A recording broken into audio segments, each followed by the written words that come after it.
Va-t-on devenir immortel? L'intelligence artificielle remplacera-t-elle tous les humains? L'Europe est-elle condamnée au déclin? Aujourd'hui, je reçois Laurent Alexandre, un ancien chirurgien qui était déjà en parallèle entrepreneur avec de nombreux succès dont Doctissimo et qui annonce depuis 10 ans l'effondrement du travail, la révolution cognitive et l'arrivée de l'IA surhumaine. Je reçois également Alexandre Tsikopoulos, un créateur de contenu spécialisé en IA qui appartient à la première génération condamnée à entrer sur le marché du travail alors que l'intelligence humaine est déjà dépassée. Deux voix qui décrivent la même révolution, mais à leur manière. Le quotient intellectuel de la dernière version de ChatGPT 5.2 est évalué autour de 142-143 points, ce qui est supérieur à 99,9% de la population européenne. Donc on est au début d'une vraie révolution, et cette révolution, elle a une caractéristique, elle est foudroyante, c'est un vrai tsunami, c'est une cavalcade technologique, et en face, rien n'est prêt, aucune institution n'est prête, et la classe politique est complètement larguée. Aujourd'hui, les études ne valent plus rien, l'université nous ment, elle nous fait perdre notre temps, elle nous fait perdre de l'argent aussi. On ne peut pas éduquer si mal les cerveaux de nos enfants et éduquer si bien les cerveaux artificiels. C'est suicidaire. Mais non, il n'y aura pas de place pour les moyens. Parce que les consommateurs, la société, n'acceptera pas que nous, humains, nous soyons moins bons que l'intelligence artificielle dans un travail donné. 38% des Américains sont favorables à la sélection embryonnaire. Bonjour Laurent. Bonjour. Bonjour Alexandre. Bonjour.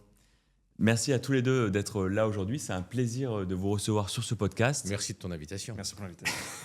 Vous partagez souvent les mêmes analyses sur l'IA, mais avec deux générations, deux angles et deux styles différents. Aujourd'hui, on va essayer de comprendre ce qui nous attend pour l'école, pour le travail, pour l'Europe et même pour l'homme en général. Laurent, tu dis depuis des années que l'IA va dépasser très largement l'humain. Aujourd'hui, avec les derniers modèles, où est-ce qu'on en est sur la courbe d'apprentissage ? L'IA continue à progresser. Elle n'est pas supérieure aux humains dans tous les domaines cognitifs. Il y a encore quelques petits domaines dans lesquels nous sommes supérieurs à l'IA, mais ça ne va pas durer. Le quotient intellectuel de la dernière version de ChatGPT 5.2 est évalué autour de 142-143 points, ce qui est supérieur à 99,9% de la population européenne. Donc l'IA est déjà très intelligente, elle est meilleure que nous dans plein de domaines. Par exemple en médecine, ChatGPT fait 4 fois mieux un diagnostic que les médecins spécialistes.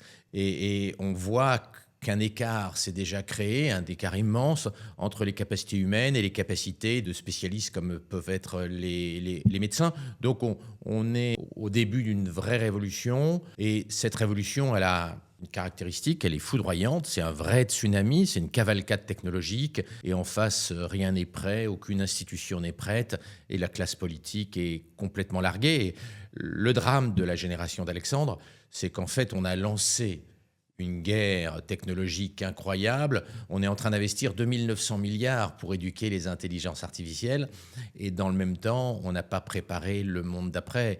Et ma génération des boomers et même la génération d'après n'a pas réfléchi politiquement.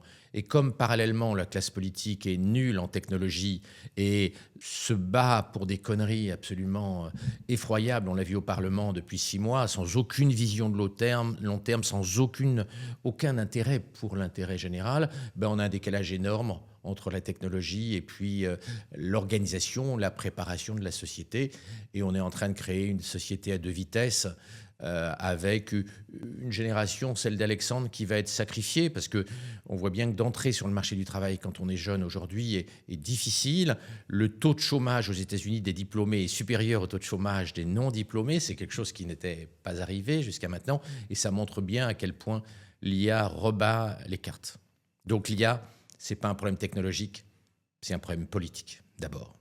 Alexandre, justement, toi, tu fais partie de cette première génération qui rentre dans le monde du travail avec l'intelligence artificielle.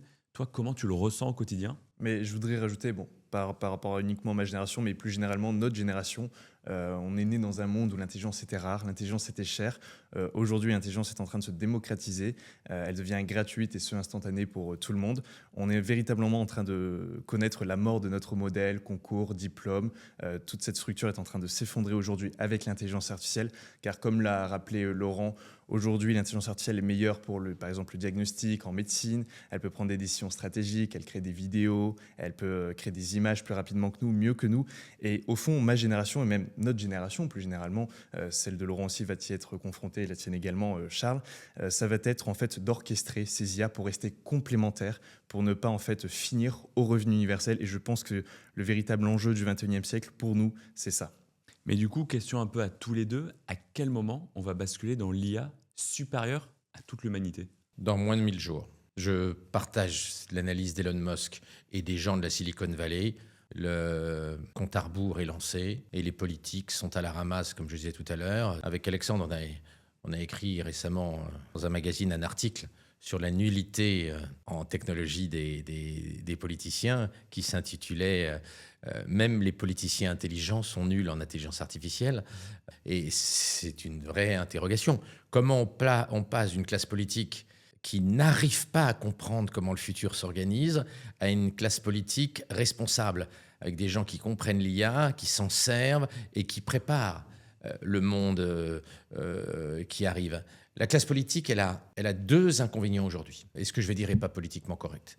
Premier problème de la classe politique actuelle, c'est qu'en fait, elle n'a pas de vision de long terme parce que les politiciens sont pour beaucoup d'entre eux, des politiciens de seconde zone, anciens attachés parlementaires, pas très bons, anciens petits bureaucrates qui sont devenus parlementaires à l'usure, sans beaucoup de talent et sans génie. Donc le niveau de la classe politique a baissé. Puis le deuxième problème qu'a la classe politique, c'est qu'on a une part croissante des hommes politiques qui n'ont pas d'enfants. On le voit dans beaucoup de pays, c'est pas spécifique à la France, mais en France c'est très net. Et quand on n'a pas d'enfants, on ne s'intéresse pas au futur. C'est pas vrai que les gens sans enfants s'intéressent à la France de 2100. C'est un mensonge. Pour s'intéresser au futur, il faut avoir des enfants. Et une classe politique qui a de moins en moins d'enfants, eh bien, elle est égoïste. Après moi, le déluge. Et elle n'imagine pas l'avenir de la France, l'avenir de l'Europe, l'avenir du monde après sa mort. Et ça, c'est un vrai problème. Je pense qu'il faudrait plus de politiciens avec des familles nombreuses pour s'intéresser vraiment au futur. Et quand on s'intéresse au futur aujourd'hui, on s'intéresse forcément à l'impact de l'intelligence artificielle sur la société et aux façons d'organiser la société d'après notre dépassement par l'intelligence artificielle. Mais est-ce que c'est pas aussi une faute de la conception en fait, des mandats aussi en France, où on est député pendant 5 ans, on ne réfléchit pas sur 50 ans, tout simplement parce qu'on voit son intérêt politique à court terme? Mais c'est vrai partout. Mais dans tous les pays du monde, Le problème auquel la génération d'Alexandre va être confrontée, mais c'est un sujet tabou, et je le regrette, c'est que de moins en moins de gens dans les élites pensent que la démocratie a de l'avenir. Le courant de pensée de Peter Thiel, de Kurvin, de tout l'entourage du président Trump et de la Silicon Valley, la conviction, c'est que la démocratie n'est pas adaptée au monde de l'intelligence artificielle et qu'elle est trop lente.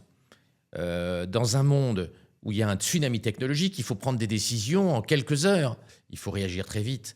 Or, le temps de la démocratie est un temps lent, un temps de digestion des désaccords, des accords, la recherche d'un consensus. Et soit la démocratie se modernise et devient plus rapide, soit la démocratie va être gravement challengée. Et la multiplication des intellectuels qui pensent que la démocratie est morte m'inquiète beaucoup. Et il va falloir beaucoup travailler pour que la démocratie s'adapte à ce nouveau monde. Il faut des meilleurs politiciens, il faut des procédures plus rapides, puis il faut des politiciens qui s'intéressent à l'avenir. Et justement, en parlant d'avenir, toi, Alexandre, tu es dans cette nouvelle génération, tu le ressens vraiment au quotidien qu'on a sacrifié les jeunes finalement pour financer le passé? On sacrifie totalement ma nouvelle génération, et notamment avec le livre de Laurent et coécrit avec Olivier Babot en parle parfaitement. Aujourd'hui, on continue d'envoyer les gamins à l'université, on a les gamins qui obtiennent des baccalauréats qui ne valent absolument plus rien, car en 1960, c'était à peine 10% d'une génération qui devenait bachelier. Aujourd'hui, on a 90% d'une génération qui est bachelier, et parmi les taux d'obtention, on est à 96%, si je ne dis pas de bêtises, à peu près. On voit bien qu'il y a un problème quand on regarde en réalité les études PISA, le niveau baisse et pourtant le taux d'obtention augmente. On voit bien qu'il y a un problème quelque part. C'est juste qu'on a dévalorisé à mort les études. Aujourd'hui, les études ne valent plus rien. On envoie justement ma génération en leur promettant qu'avec un bac+5 en sociologie, ils vont pouvoir devenir chefs d'entreprise, gagner correctement leur vie. Au fond, c'est l'ascenseur social qu'on nous vend. Et en réalité, on se rend compte que cet ascenseur social est cassé. Car quand vous avez un bac+5 de philosophie, de sociologie ou même de finance, vous finissez soit chez Uber Eats, soit petit cadre à 2 000 €. On voit bien aussi que la courbe du chômage augmente chez les jeunes. Donc il y a tout ça qu'il faudrait revoir en profondeur, parce qu'aujourd'hui, l'université, en réalité, nous ment. Elle nous fait perdre notre temps, elle nous fait perdre de l'argent aussi, au lieu de nous insérer directement sur le marché du travail, car elle ne répond plus aux réalités économiques. Et ça s'aggrave d'autant plus avec l'arrivée de l'intelligence artificielle aujourd'hui, car on nous apprend des compétences. Je vais donner un exemple très concret. J'ai passé plusieurs années dans le droit à apprendre à faire des commentaires, des synthèses d'arrêts. Mais aujourd'hui, tout ça peut être fait en 30 secondes par ChatGPT. Et je le sais, moi-même, je le faisais pendant mes cours. Et je me dis, mais à quoi bon, pendant des centaines d'heures, continuer à s'exercer à cela, alors que lorsque je vais arriver sur le marché, que ce soit en tant qu'avocat, juriste ou autre, j'utiliserai évidemment l'IA. Et il faut, je pense, du coup, que l'université se réinvente, prenne ça en compte pour réadapter les études aux besoins de l'économie. Très belle transition justement avec le livre de Laurent Alexandre, coécrit avec Olivier Babot, qui s'intitule donc « Ne faites plus d'études ». Quelles sont les grandes informations que vous écrivez dans le livre ? On montre le décalage entre les deux écoles. D'un côté, l'école de l'intelligence artificielle, les entreprises qui éduquent les grands modèles d'intelligence artificielle, Grok, ChatGPT, Gemini, Claude. Il y a 2 900 milliards en cours d'investissement dans 10 écoles sur Terre à peu près, qui sont les endroits où on éduque l'intelligence artificielle. Donc plein de pognon, des milliers de milliards, et puis des compétences incroyables, avec des informaticiens qui sont payés en dizaines de millions, puis en centaines de millions, certains en milliards de dollars. Mark Zuckerberg paye extraordinairement cher les meilleurs spécialistes en intelligence artificielle. Donc, on met des milliers de milliards en investissement, on investit dans des data centers géants avec des puces GPU de toute dernière génération, fabriquées par Nvidia, l'entreprise qui vaut le plus cher sur Terre, 5 000 milliards de dollars. On y met les meilleurs cerveaux du monde, on réagit très vite. Une bataille technologique entre ces acteurs qui créent des intelligences artificielles qui est incroyable. Les décisions se prennent en quelques minutes, en quelques heures. C'est une industrie incroyable. L'éducation des intelligences artificielles est l'industrie la plus puissante, la plus riche, la plus richement dotée en grand quotient intellectuel, en petit génie, et c'est une industrie ultra rapide. À côté de ça, l'école des cerveaux biologiques, et avec Olivier Babot, on s'en désole puisqu'on est tous les deux pères de famille nombreuses, l'école de nos gamins, elle a une gouvernance merdique, il lui faut des années pour bouger, les programmes sont dépassés, les méthodes pédagogiques sont dépassées, et l'école, l'université et même la formation professionnelle des adultes forment à des métiers qui ont disparu. À un moment où la durée de vie d'un savoir-faire, ce que les anglo-saxons appellent les skills, s'est effondrée. Comme on le rappelle dans le livre, l'OCDE, dans une étude récente, a montré que dans les années 80, un savoir-faire durait 30 ans. Aujourd'hui, un savoir-faire dure 2 ans. Et donc, on a à peine fini un master, que le savoir-faire que le master nous prépare à exercer, eh ben, ce savoir-faire, il n'existe déjà plus. Donc, le rythme de l'école, le rythme de l'université est totalement inadapté à la transformation du marché du travail qui est induite par l'intelligence artificielle. Et donc, on se désole du fait que ce constat n'est pas fait et qu'on n'ait pas commencé à changer la gouvernance et l'organisation des universités. J'ai eu l'occasion de débattre en France et en Belgique avec des patrons d'universités. C'est à pleurer. Ces gens sont adaptés au monde du travail de 1980. En aucun cas au monde du travail de 2026. Ils ne comprennent en général rien à l'IA. Beaucoup ne se servent pas de l'IA. J'ai vu des patrons d'université en Belgique qui n'ont jamais touché ChatGPT et qui n'en voient même pas l'intérêt. Donc un grand retard dans la compréhension des enjeux. Et ça explique que l'IA n'est pas utilisée en tant qu'instrument pédagogique, notamment pour personnaliser, pour coacher les jeunes. et puis n'est pas utilisé pour réfléchir aux métiers qui seront les métiers de demain et auxquels il faut préparer la nouvelle génération. Donc on a aujourd'hui une inadaptation de l'école qui est en décalage complet avec l'école des intelligences artificielles. Donc on éduque nos enfants sans pognon, avec des méthodes pourries et avec des gens pas très malins à la tête des universités.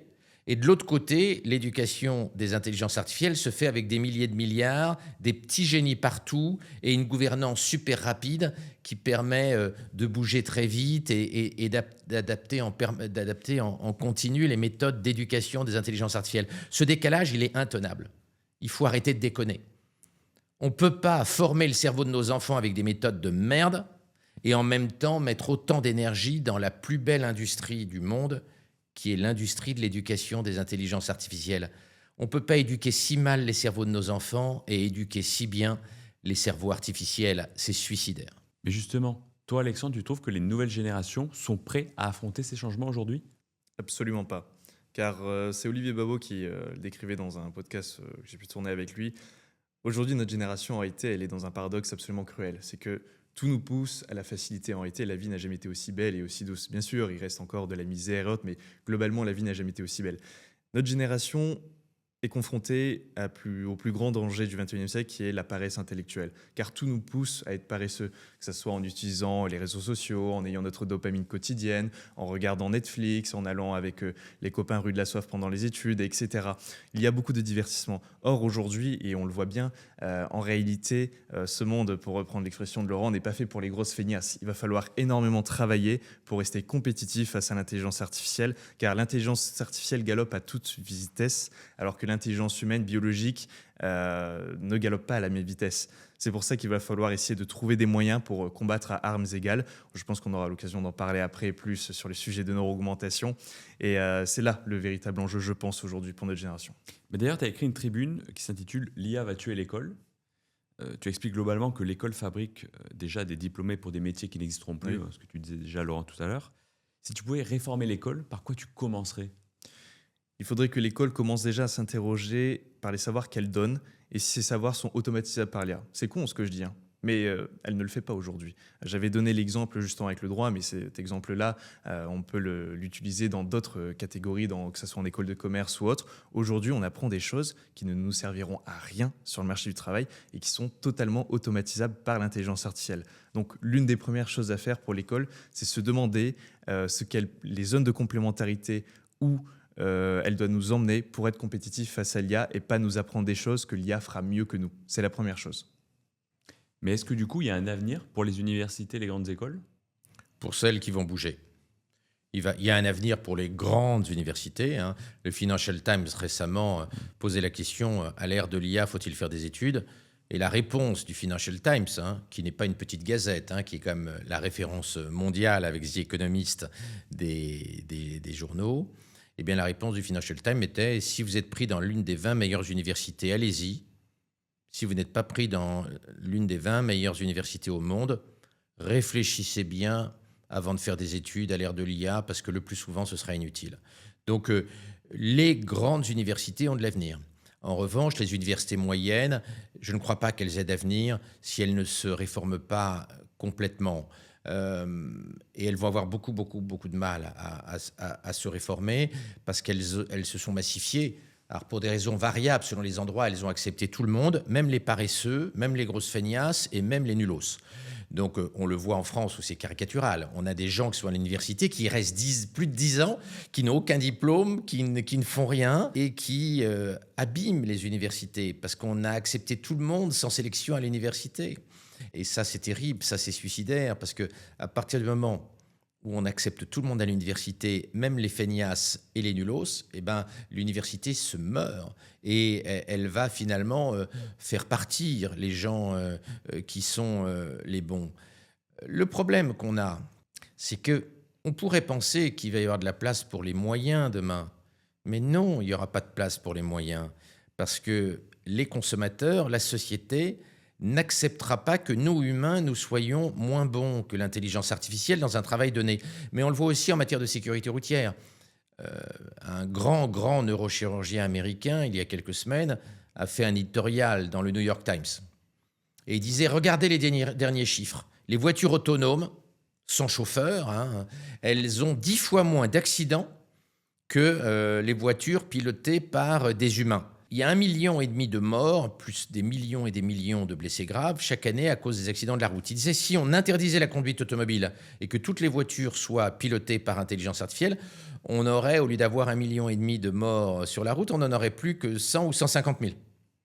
Et c'est le début, parce que l'intelligence artificielle des voitures autonomes va continuer à progresser. Il disait, il serait logique d'interdire la conduite automobile par des humains. Parce que la conduite automobile par des humains, eh ben, elle fait plus d'1 million de morts de plus que ce que feraient des voitures autonomes. D'ailleurs, aux États-Unis, certains assureurs, et c'est le cas de Lemonade, proposent maintenant 50% de réduction aux conducteurs qui ont une automobile autonome et qui se servent de la conduite autonome, parce qu'il y a tellement moins d'accidents que tu as intérêt à diminuer la prime d'assurance quand tu es un assureur automobile. Et on voit bien dans cet exemple de la voiture qu'on pourrait dire, mais non, on va laisser les mauvais, on va laisser les moyens sur le marché du travail. Mais non, on ne va pas accepter un chauffeur de bus moyen qui a 10 fois plus de chances de planter le bus qu'un bus gouverné par intelligence artificielle. On ne va pas laisser un chirurgien moins bien qu'un robot chirurgical opérer les malades. On ne va pas laisser un médecin moins bon que l'intelligence artificielle faire des diagnostics et des ordonnances. Et d'ailleurs, je suis convaincu qu'en 2035, dans ma profession, la médecine, il nous sera interdit à nous médecins de faire un diagnostic et de faire une ordonnance sans l'autorisation de l'intelligence artificielle. Donc le problème des moyens, des gens moyens, est un problème considérable. Dans la société d'avant, on imaginait qu'il y avait de la place pour les bons et aussi pour les moyens. On se rend compte en fait que la société ne va pas accepter. Et c'est le cas de l'automobile, c'est le cas de la médecine. Les gens préféreront une bonne IA à un mauvais humain. Mais du coup, si tu vas pas à l'université, tu vas où? Alors tu peux dire que tu peux attendre que l'université se modernise, mais hélas, ça va prendre du temps. Soit tu trouves un cursus dans une bonne université qui va te former à l'économie de demain, soit, à mon avis, il faut mieux développer son propre business aujourd'hui. Ça ne veut pas dire forcément faire une start-up d'informatique, une start-up d'intelligence artificielle, mais grâce à l'IA, tu peux créer un business avec l'IA qui remplace ton directeur juridique, l'IA qui remplace ton directeur financier, qui remplace ton directeur marketing. Donc il y a de la place pour la création d'entreprises de façon plus facile que dans le passé. Et toi, justement, Alexandre, tu as arrêté donc, tes cours en droit pour te lancer en tant qu'entrepreneur. Qu'est-ce qui t'a décidé en fait de faire ce choix finalement ? Tout à fait. Alors, je me suis arrêté à licence et je n'ai pas poursuivi sur un master car je considère qu'aujourd'hui, ce qu'on nous apprend est obsolète et ne nous servira pas dans le monde réel, en tout cas par rapport aux besoins de l'économie. Et aujourd'hui, je pense qu'avec l'intelligence artificielle, comme l'a dit Laurent, on a des occasions en or en fait, de pouvoir se lancer, de pouvoir créer des business models. Aujourd'hui, je peux me faire coacher par l'IA, je peux apprendre plein de choses grâce à l'IA, je peux faire ma comptabilité avec l'IA, je peux avoir un directeur financier, marketing, je peux vraiment bosser main dans la main avec l'intelligence artificielle. Et je pense, et c'est Sam Altman aussi qui l'a dit, il y a une occasion en or pour aller créer des licornes, des startups ou même faire des choses pas forcément aussi compliquées, moins compliquées. Et je pense que ce qui va faire la différence aujourd'hui, c'est l'agency, c'est la volonté de faire. Et un jeune de mon âge qui veut se lancer avec justement ChatGPT qui a 140 de QI et qui a beaucoup de volonté va pouvoir faire de grandes choses avec l'IA. Et on le voit, des gamins qui sont partis de nulle part, qui n'ont pas forcément fait d'études ou qui ont arrêté leurs études pour ensuite lancer des boîtes. Ça fonctionne, chose qui n'était pas possible avant. Donc je crois qu'aujourd'hui, on a une opportunité absolument dingue pour notre génération. Et finalement, le plus important aussi pour toi, c'est d'apprendre en continu. Oui, tout à fait. Alors, effectivement, moi, je ne pense pas qu'il faille totalement arrêter les études et ne plus rien apprendre. D'ailleurs, Laurent ne défend absolument pas cette thèse-là. Il faut continuer à apprendre. Et au contraire, il va falloir apprendre plus qu'avant et plus rapidement et mieux qu'avant. Mais je pense qu'aujourd'hui, cet apprentissage peut passer autrement que par les universités classiques, en tout cas les universités moyennes. Je pense qu'aujourd'hui, il est possible d'apprendre uniquement avec l'intelligence artificielle, parce qu'aujourd'hui, ce sont les meilleurs profs. Je veux dire, moi, je l'utilise tous les jours. Dès qu'il y a quelque chose que je ne comprends pas, l'IA se met totalement à mon niveau. En plus de ça, contrairement à un professeur, par exemple, d'histoire géo, l'IA peut non seulement m'apprendre l'histoire géo, mais le français, les mathématiques, le marketing, la finance. Et je pense qu'avec l'IA, on peut vraiment substituer l'université à l'IA, pardon. Mais est-ce que les études, ça ne permet pas aussi parfois de structurer la pensée et aussi son discours en général ? Quand on voit le niveau des étudiants qui sortent de master dans les facs pourries françaises, cette promesse théorique n'est pas respectée. Les copies sont merdiques. Même Le Monde, qui pourtant défend la massification de l'université, s'affolait du niveau catastrophique des copies à l'université française. Même Le Monde, c'est dire. Alors, ce n'est pas encore Libération, mais peut-être que Libération va aussi faire ce constat. Mais si les médias de gauche eux-mêmes, qui ont poussé à l'entrée massive à l'université, constatent que le niveau est catastrophique, c'est que vraiment, il est catastrophique.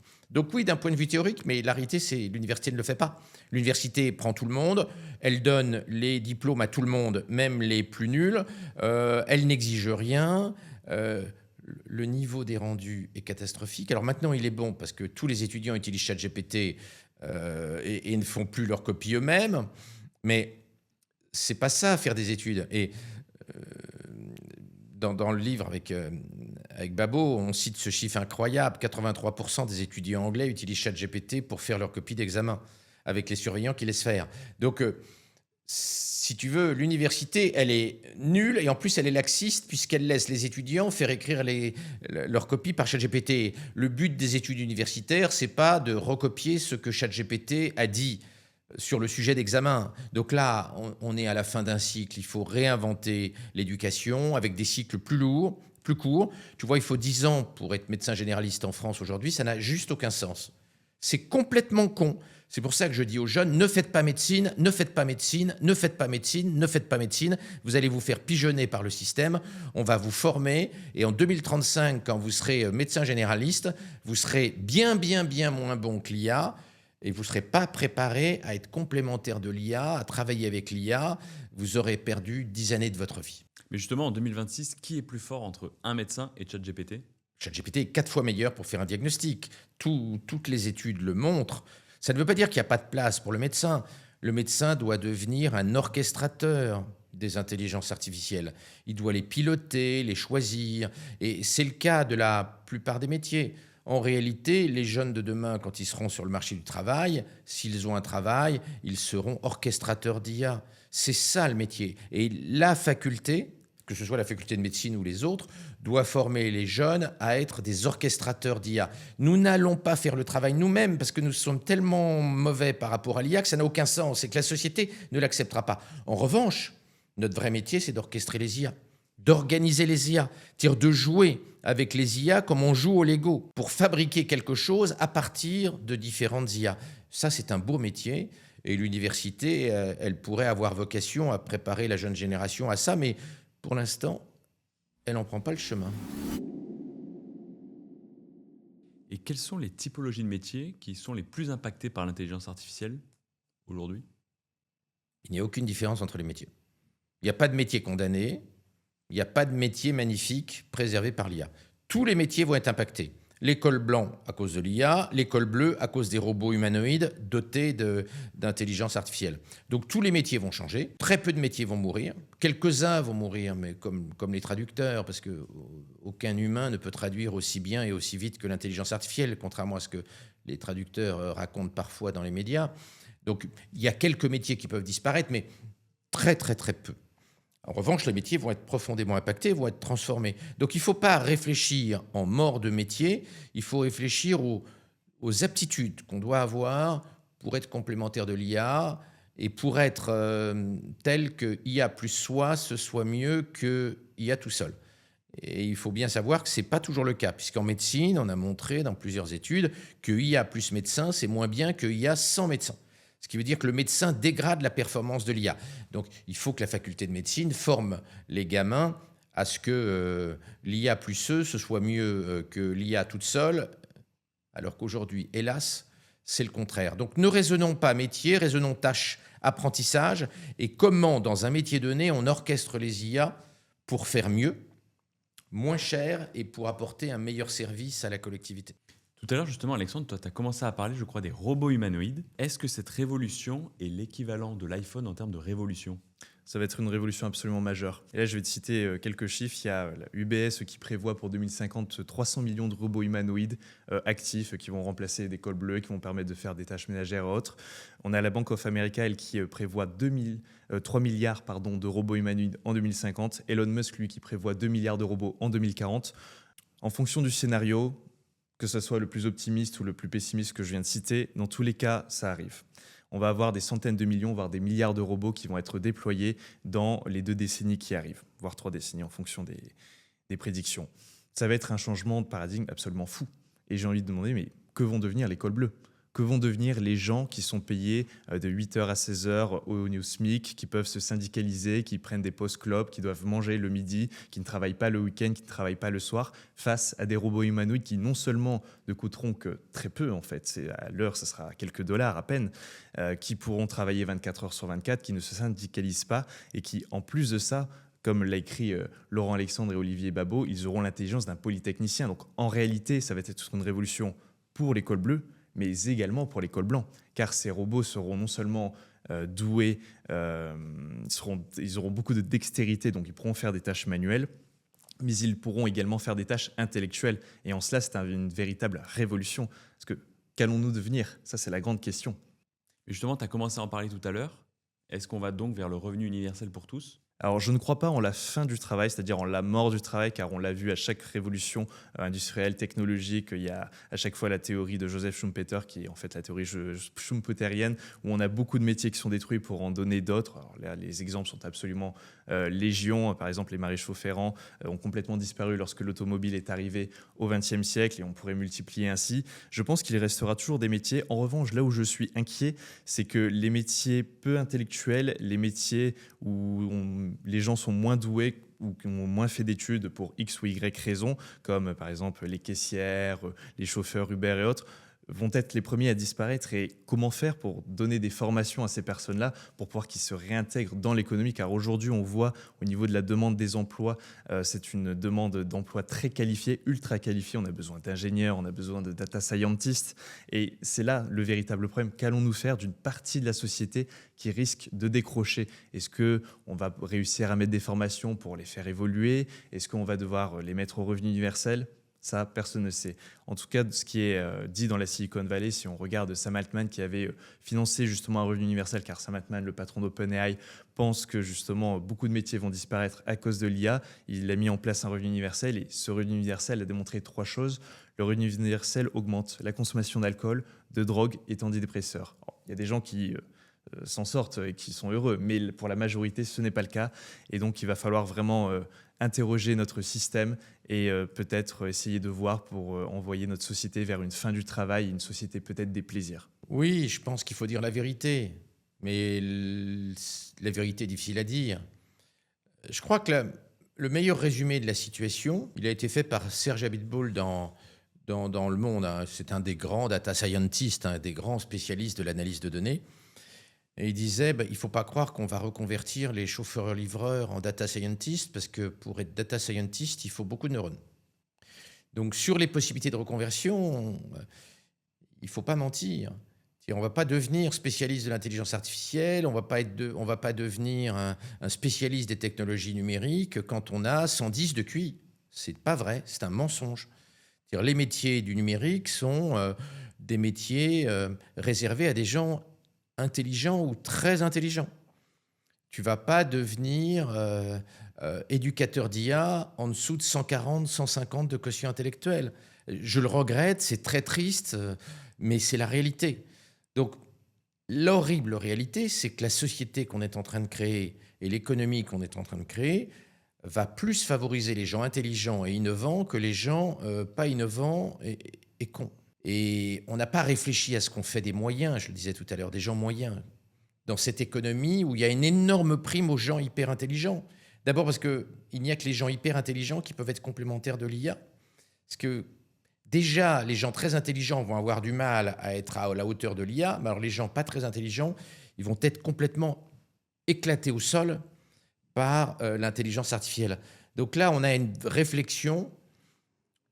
Moi, je suis comme Alexandre Tsikhopoulos, je ne suis pas un grand fan du revenu universel, de la vision de la Silicon Valley. que Harari aussi, dans Homo Deus, avait décrit. C'est-à-dire des dieux qui maîtrisent l'IA et puis des inutiles qui sont au revenu universel. Gods on useless. L'expression n'est pas de moi, elle est d'Harari. Mais y a-t-il une autre solution? Alors, l'autre solution, tu la connais, c'est la solution transhumaniste. Musk a développé une société Neuralink destinée à mettre des microprocesseurs, des circuits intégrés dans le cerveau de nos enfants pour les rendre compétitifs face à l'IA. Et aux États-Unis, on voit se multiplier les entreprises qui font de la sélection embryonnaire, qui fabriquent plusieurs embryons avec les spermatozoïdes et les ovules des couples, et fabriquent plusieurs bébés en éprouvette, analysent l'ADN des bébés et choisissent le plus intelligent pour le mettre dans le ventre de la maman. Et 38% des Américains, dans un sondage récent, disaient qu'ils voulaient faire ça pour leur propre bébé. Donc, finalement, on peut se demander si le futur, c'est pas soit revenu universel pour les gens moins malins, ou augmenter le cerveau des gens de manière à ce que tout le monde soit intelligent face à l'IA. Politiquement, c'est très chaud. Et je ne dis pas du tout que ce sont des solutions que je préconise, ni l'une ni l'autre. Je constate le débat à l'intérieur de la Silicon Valley. Tu as pu voir, mais Alexandre peut en parler parce que ça concerne davantage chaque génération. Moi, j'ai déjà fait comme Olivier Babot, j'ai déjà fait mes bébés. Mais la génération d'Alexandre commence à se poser des questions comme celles qu'Alexander Wang posait devant les journalistes ces derniers mois. Alexander Wang, qui est le plus jeune milliardaire autodidacte de l'histoire de l'humanité, qui a vendu pour 49% de ses parts à Mark Zuckerberg pour 14,3 milliards de dollars. Il avait effectivement déclaré cet été que s'il faisait des enfants aujourd'hui, alors que les techniques de neuro-augmentation, non pas de sélection embryonnaire, ne sont pas prêtes aujourd'hui, il se sentirait comme un père indigne. Car faire des enfants aujourd'hui de manière classique, en fait, maman dans papa, la loterie génétique, en fait, ne permet pas d'avoir des enfants forcément ultra intelligents qui leur permettraient d'être compétitifs face à l'intelligence artificielle. De plus, aujourd'hui, on le voit bien, Laurent a rappelé les chiffres, 38% des Américains sont favorables à la sélection embryonnaire. On voit bien que ça va poser des problèmes géopolitiques absolument immenses. Lorsqu'un État comme la Chine ou les États-Unis va se mettre à faire des bébés en éprouvette à 152 QI à la chaîne, que va-t-on devenir, nous ? Je veux dire, quand un pays va avoir que 152 QI, qui va nous dominer sur le plan intellectuel, économique, je ne sais pas exactement ce qu'on va bien pouvoir faire contre eux. Déjà qu'on est vassalisé technologiquement par ces États, mais en plus on sera vassalisé intellectuellement par ces États. Donc nous n'aurons aucune chance de pouvoir répliquer. C'est pour ça que je pense que c'est un débat qu'il faut avoir en France aujourd'hui, car en France, on est à des années-lumière de ce débat-là. Et on laisse ces débats-là aux mains de quelques multimilliardaires de la Silicon Valley décider de la trajectoire de l'humanité. Or, je crois que c'est justement un débat qui concerne toute l'humanité dans son ensemble et qui devrait être un débat international et pas juste réservé à quelques multimilliardaires. Et pour la première fois, la gauche, d'ailleurs j'en veux beaucoup à la gauche, car la gauche prône, est pour le rétablissement de la méritocratie, enlever les discriminations, pour que tout le monde soit à égalité. Mais aujourd'hui, la gauche a pour la première fois un outil qui est la sélection embryonnaire qui peut casser le monopole des élites intellectuelles et donc faire en sorte que tout le monde soit à pied d'égalité. Et elle n'en parle absolument pas. Elle n'en parle pas. Pour la première fois, on a cet outil qui pourrait faire en sorte que tout le monde soit à pied d'égalité et il se passe totalement à côté pour se crêper le chignon sur des sous-sujets à l'Assemblée nationale, alors que de l'autre côté, les multimilliardaires de la Silicon Valley sont en train de décider de la trajectoire de l'humanité. D'ailleurs, tu dis que ta génération est la dernière génération de bébés loterie, mais est-ce que tu penses que nos générations pourraient accepter justement ces nouvelles modifications d'avoir des enfants avec sélection embryonnaire ? Est-ce qu'on est mature sur ce sujet, en fait ? Alors, en France, on n'est pas mature du tout. Aux États-Unis, on l'est davantage. Je pense qu'on ne va pas pouvoir interdire aux parents, au nom d'une morale supérieure, d'une philosophie ou d'une religion, ou de je ne sais pas quoi, d'avoir des enfants encore avec des maladies génétiques aujourd'hui. Ça va être très compliqué d'un point de vue de l'éthique d'interdire ça. Et donc, je crois qu'aujourd'hui, en réalité, ce débat, ça va tanguer, bien sûr, mais je pense que la majorité des parents seront dans quelques années pour la sélection embryonnaire. Car comme j'ai dit, au nom de quoi on va interdire aux parents d'avoir des gamins en bonne santé, intelligents et qui réussissent. Surtout avec, en réalité, c'est pour des problèmes géopolitiques, quand des gens vont commencer à faire ça, on va être obligé de faire de même. Parce que vous ne pourrez pas faire un enfant qui soit pas très intelligent, qui ait des maladies génétiques, quand les autres vont faire des enfants très intelligents. Ceci dit, on connaît l'Europe, on agira avec 50 ans de retard Alors, et donc on perdra la guerre aussi. On n'aura pas 50 ans, parce que si tu veux, nos gamins vont être massivement dépassés par l'IA très vite, et donc le problème, il ne va pas se poser à 50 ans. L'Europe va être obligée de réagir, mais toutes ces questions sont bouleversantes, hein, et effectivement, la discussion politique est loin de cette réflexion sur la stratégie qu'on doit avoir face au tsunami technologique. Mais c'est pas anodin, hein, cet ouragan d'intelligence gratuite qui arrive avec l'intelligence artificielle. C'est pas anodin, c'est une transformation incroyable de la société, hein. Il y a un chiffre qui est très frappant, qui était sorti par Sam Altman à la fin de l'automne 2025.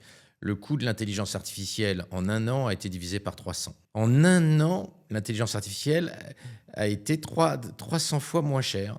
Entre fin 2025 et début 2025, le coût a été divisé par 300. L'intelligence artificielle devient vraiment gratuite. Or, l'intelligence humaine, elle est rare et elle n'est pas gratuite du tout. C'est tout l'objet de ce débat. Et ça coûte combien la sélection embryonnaire ? Quelques dizaines de milliers de dollars. Pour l'instant, c'est pour les parents fortunés, mais je pense que dans beaucoup de pays, ce sera remboursé par la sécurité sociale parce que les pays préféreront avoir une main-d'œuvre très intelligente d'ingénieurs plutôt que des laveurs de carreaux. Et face à la concurrence géopolitique mondiale, et puis pour avoir la paix sociale, parce que qu'est-ce qu'on va faire des gens pas très intelligents face à la super IA ? Ça va être dramatique. On risque d'avoir des vrais épisodes révolutionnaires. Donc, je pense que la société imposera la neuroaugmentation, comme elle impose le vaccin. Les élites, à partir du 19e siècle, ont imposé les vaccins pour se protéger des microbes des pauvres. Je la fais très courte, mais c'est un peu ça. Et là, les gens voudront augmenter tout le monde pour éviter qu'il y ait la révolution et que les gens pas augmentés deviennent violents parce qu'ils n'ont pas leur place dans une société hyper compliquée, hyper complexe que nous sommes en train de créer. Parce que la réalité, c'est qu'on a créé une économie de la connaissance sans réfléchir à ce qu'on allait faire des gens moins intelligents. Et on n'a pas de réponse. C'est-à-dire, dans une société hyper complexe, que fait-on des gens pas malins ? Personne n'a la réponse. Alors, il y a la réponse, les deux réponses dont on parlait, le revenu universel et puis la neuroaugmentation, mais ni l'un ni l'autre ne sont très satisfaisants d'un point de vue moral et politique. Mais est-ce que les humains vont devenir immortels ? Alors, comme tu sais, j'ai écrit il y a 15 ans un livre qui s'appelait « La mort de la mort », dans lequel j'expliquais comment, à mon avis, la Silicon Valley allait vouloir développer les technologies d'immortalité. Alors, j'avais vu assez juste, hein, puisque la quasi-totalité des milliardaires de l'intelligence artificielle investissent massivement dans la lutte contre la mort. Sam Altman a investi dans plusieurs sociétés qui luttent contre la mort. Jeff Bezos, l'une des plus grandes fortunes au monde et le créateur d'Amazon, investit dans Altos, qui est une société qui vise à bloquer le vieillissement et à nous rajeunir. Le patron d'Oracle investit plein d'argent, c'est la 3e plus grande fortune mondiale.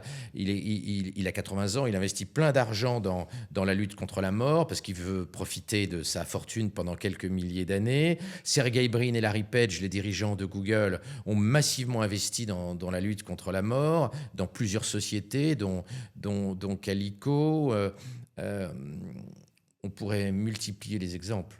Et Mark Zuckerberg investit massivement dans la lutte contre les maladies aussi. La quasi-totalité des gens qui créent l'intelligence artificielle dans le monde sont obsédés par la mort, veulent pas mourir et veulent que grâce à la super intelligence artificielle et au progrès de la génétique, on vive très très très longtemps. Donc, je ne sais pas si on va vivre 1000 ans demain, mais ce que je sais, c'est que la Silicon Valley met en œuvre tous ses moyens pour accélérer l'intelligence artificielle et permettre qu'elle lutte contre la mort. Et le lien entre l'intelligence artificielle et puis la lutte contre la mort, il est très étroit. Le vieillissement est un processus tellement compliqué que sans une super intelligence artificielle, on ne pourra pas arrêter le vieillissement. De plus en plus de gens dans la Silicon Valley pensent qu'on va tuer la mort. Elon Musk, ça n'intéressait pas ce sujet. Et d'ailleurs, il avait dit « je souhaite mourir sur Mars, mais pas à l'atterrissage ». Et il pensait qu'il allait mourir. Et puis là, on en a écrit un article d'ailleurs avec Alexandre Tsikouplos. Là, il vient de déclarer la mort, c'est un bug. assez facile à réparer. Je pense que l'espérance de vie va doubler et dépasser 160 ans dans 10 ans. C'est demain matin, 10 ans. Hein. Et on va assez facilement casser la mort. Et même Musk, donc, qui n'était pas intéressé par le sujet, qui n'y croyait pas, a été contaminé par l'idée que la super intelligence artificielle allait permettre de tuer la mort. Donc oui, on est parti dans une lutte contre la mort, financée avec le pognon de la Silicon Valley, avec les recettes, avec le pognon qu'ils gagnent dans l'intelligence artificielle, et les milliardaires de la Silicon Valley vieillissant, parce qu'au moment de la bulle Internet, ils étaient jeunes, mais maintenant ils commencent à vieillir, ils sont de plus en plus inquiets de ce qui va leur arriver. Et là encore, ils aimeraient bien profiter de leur pouvoir immense pendant très longtemps. C'est vrai que quand on a tout, hein, quand tu vois le yacht incroyable du patron d'Oracle, quand tu vois le yacht incroyable de Mark Zuckerberg, c'est vrai que ces gens-là se disent « j'aimerais bien profiter de mon yacht pendant 5000 ans plutôt que de mourir dans 20 ans ». Oui, je comprends. Pour revenir juste sur la sélection embryonnaire, moi je milite pour que la sélection embryonnaire soit remboursée à 100% par la sécurité sociale, car une dystopie qui me fait vraiment peur, c'est qu'on aurait une petite élite justement qui s'accaparerait ces technologies, parce qu'aujourd'hui c'est autorisé aux États-Unis, ça coûte quand même quelques dizaines de milliers de dollars. Alors, c'est quand même beaucoup pour par exemple des ménages français qui sont au SMIC qui ne peuvent pas se permettre de payer ça, et j'ai peur qu'une petite élite du coup s'accapare ces technologies, arrive à augmenter leurs gamins, et en fait qui ont déjà des facilités. Parce qu'ils appartiennent à la haute bourgeoisie américaine. J'ai peur qu'en fait ces technologies ne soient pas démocratisées au plus grand nombre et qu'on se retrouve avec une petite élite qui concentre tous ses pouvoirs et qu'on finisse au fond dans le scénario de Yuval Harari qui explique qu'on aura d'un côté une société à deux vitesses avec des gens qui décrocheraient complètement, qui ne seraient plus à jour intellectuellement et d'autres qui arriveraient à se neuro-augmenter et ça serait absolument dramatique. C'est pour ça, je l'ai dit tout à l'heure, je pense qu'aujourd'hui notre classe politique est irresponsable de ne pas en parler.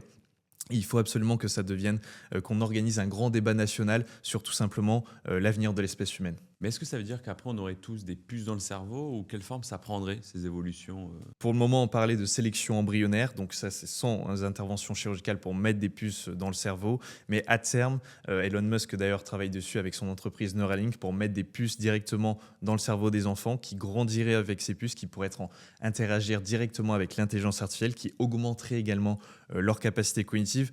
On voit bien que ça va poser des problèmes d'abord éthiques, philosophiques et aussi des problèmes de cybercriminalité. Parce que si vous mettez des puces Huawei dans votre cerveau et que le parti chinois peut prendre le contrôle de ces puces, on voit bien que ça ne fait pas rêver ce scénario. Non, mais c'est con, hein. Mais il faut y réfléchir.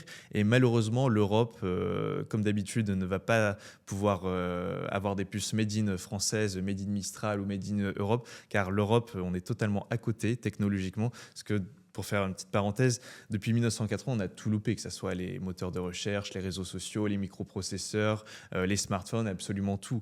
Le résultat de tout ça, c'est qu'en 50 ans, en Europe, on a fait émerger 14 entreprises avec une valorisation supérieure ou égale à 10 milliards de dollars, tandis que les États-Unis en ont fait émerger 267. Principalement dans les hautes technologies. Et on voit bien qu'aujourd'hui, sur tous ces sujets-là, que ce soit la NBIC, l'intelligence artificielle, on est souverain nulle part. Mais nulle part. Mais justement, toutes ces évolutions, toi, est-ce que ça t'effraie ou t'es impatient de les vivre parce que t'es jeune ? Alors ça m'effraie, parce que je pense que nous trois dans cette salle, si, pas nos prédictions qu'on souhaite, mais si le monde qu'on décrit arrive, on va être les chimpanzés du 21e siècle face aux nouvelles générations qui, elles, seront augmentées et seront sélectionnées et neuro-augmentées.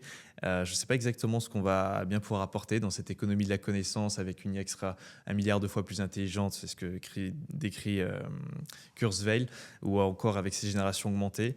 Sincèrement, je ne sais pas exactement ce qu'on va devenir. En tout cas, pour l'avenir de nos gamins, nos futurs gamins, on peut leur proposer un avenir plus radieux grâce à ces technologies de neuro-augmentation. D'ailleurs, toi, Laurent, tu as beaucoup critiqué aussi les élus politiques et tous les conseillers. Si tu étais conseiller du président de la République, qu'est-ce que tu lui dirais finalement ? Rien, parce que Macron est en fin de règne et que son pouvoir est devenu très léger et que son héritage, son petit héritage, notamment en matière de fiscalité, est en train d'être détruit par le Parlement de quasi-cohabitation. Aujourd'hui, ce qui est important, c'est de changer les hommes. Pourquoi la Chine est en train de devenir la première puissance technologique au monde ? Parce que les dirigeants chinois sont presque tous des ingénieurs. de haut niveau. Le Parti communiste chinois est dirigé par des ingénieurs de haut niveau. Nous, nos politiciens, sont des avocats ou des bureaucrates qui connaissent rien à la technologie. Donc la première chose, c'est qu'il faut mettre des ingénieurs non décroissantistes au poste de responsabilité. En France, on a mis des décroissantistes, des ayatollahs verts, des écologistes, partout, dans tout l'appareil d'État. Ça a été névrotique de la part de Macron. Macron a voulu mettre des anti-croissances, des écologistes complètement extrémistes partout dans l'appareil d'État. Et ils se sont mis à bloquer toutes les technologies, bloquer les techniques permettant d'éviter aux plantes d'être malades, bloquer les OGM, bloquer le nucléaire, bloquer les technologies informatiques. On pourrait multiplier les exemples de toutes les conneries technologiques qui ont été faites pendant les 2 quinquennats de Macron. Donc aujourd'hui, il faut bien comprendre que la génération Greta Thunberg, c'est terminato. Le problème, ce n'est pas la décroissance. On rentre dans une période de croissance incroyable par la technologie. Donc, de freiner la croissance, ça peut conduire l'Europe à une seule chose, être écrabouillée militairement et technologiquement et être colonisée, vassalisée. Parce que nous rentrons dans une période où la Chine et les États-Unis vont avoir une très forte croissance. Elon Musk ne cesse de répéter ces dernières semaines qu'on va très vite avoir un taux de croissance à 2 chiffres, supérieur à 10%. C'est-à-dire une explosion de la croissance économique, parce qu'il y a plein de nouvelles frontières. L'espace, bien sûr, la conquête spatiale, la conquête des métaux dans l'espace, les bases sur la Lune et sur Mars, la conquête de l'infiniment petit avec les nanotechnologies, la génétique, les manipulations génétiques, la conquête de notre cerveau avec la manipulation génétique et électronique de notre cerveau, par exemple par Neuralink, etc., etc. Et en matière énergétique avec l'énergie de fusion. Donc, en réalité, on est en train de rentrer dans une société très futuriste, hyper technologique, hyper scientifique, avec une hyper croissance économique. Et nous, on a tout fait en Europe, et notamment en France, pour bloquer la croissance, bloquer la science, en donnant plein de pouvoir à des anti-sciences et à des écologistes extrémistes. Et donc, c'est une situation intenable. Il faut qu'on rentre dans cette nouvelle économie avec une forte croissance, sinon la société va imploser, parce que les gens vont être pauvres, on va être mal soignés. Alors aujourd'hui, on arrive à maintenir notre niveau de vie et la protection sociale, mais en la faisant payer à nos enfants et nos petits-enfants. On s'endette chaque jour. Nos scanners d'aujourd'hui, ma génération de vieux, nos scanners, ils vont être payés par nos enfants et nos petits-enfants. C'est honteux. Ça n'est pas tenable. Donc il faut refaire de la croissance. Et à l'ère de ces nouvelles technologies-là, faire de la croissance, ça veut dire pour l'Europe de développer la recherche et de supprimer les blocages à la croissance économique et à la science. Et donc, il faut secouer les dirigeants français, il faut aussi secouer Bruxelles. Bruxelles n'a rien compris au XXIe siècle. Elle a cru que la paix était là pour 1000 ans. Elle n'a pas vu arriver Poutine en Ukraine. Elle n'a pas compris le retour de la guerre. Elle n'a pas compris qu'il ne fallait pas bloquer la technologie, sauf si on veut devenir une colonie américaine ou chinoise. Mais pourtant, en France, on est quand même dirigé par soit des polytechniciens, soit des énarques. Non, des polytechniciens, il n'y en a pas. Le dernier président polytechnicien, c'est Valéry Giscard d'Estaing. Mais dans les ministères et ce genre de choses, il y a quand même des polytechniciens. C'est 74-1980. Mais dans les ministères, il y a quand même quelques-uns, c'est des polytechniciens ou dans les équipes. Non, ou les énarques. Les énarques sont censés être les meilleurs. Mais les énarques sont nuls en sciences. Je suis énarque, alors excuse-moi. Je suis énarque, je connais bien l'énarchie. Il y a beaucoup d'énarques sympathiques, mais c'est des burnes en technologie, c'est des burnes en sciences. À la Cour des comptes et au Conseil d'État, la plupart des gens refusent même d'utiliser ChatGPT, même dans leur usage personnel, tellement ils ont peur de la science et de la technologie. Si je prends dans ma promotion de l'ENA, ceux qui sont dans les grands corps de l'État, ils sont nuls en IA. C'est honteux à quel point ils sont nuls en IA. Et donc l'appareil d'État a sélectionné des gens qui n'aimaient pas le business, parce que s'ils aimaient le business, ils ne seraient pas bureaucrates, ils auraient créé une boîte. Des gens qui n'aimaient pas la croissance, qui n'aimaient pas la science, qui n'aimaient pas la technologie, qui n'aiment pas l'IA. C'est dramatique. Donc l'appareil d'État doit avoir moins de monde, mais des meilleurs, et des gens qui comprennent le futur vertigineux dont on parlait avec Alexandre Tsipopoulos. Ouais, c'est vrai que pour reprendre, le monde se fracture en deux pôles. D'un côté, la Chine et les États-Unis qui, eux, parient sur l'avenir. Et de l'autre, l'Europe. L'Europe qui s'enferme dans une vision bisounours, décroissantiste, régulatrice. Et on le voit bien qu'aujourd'hui, c'est un véritable choc sur la scène géopolitique qui est en train de subir l'Europe. Et l'Europe s'est enfermée dans cette vision-là, parce qu'on a mis des technophobes absolument partout. Aujourd'hui, il faudrait les foutre à la porte parce qu'on est en décroissance, l'Europe, sur le plan culturel, sur le plan intellectuel. Jadis, nous étions un continent où nous étions pionniers sur le plan technologique. Aujourd'hui, ce n'est plus du tout le cas depuis maintenant déjà 50 ans. Et Bruxelles, aujourd'hui, ne sait faire que réguler.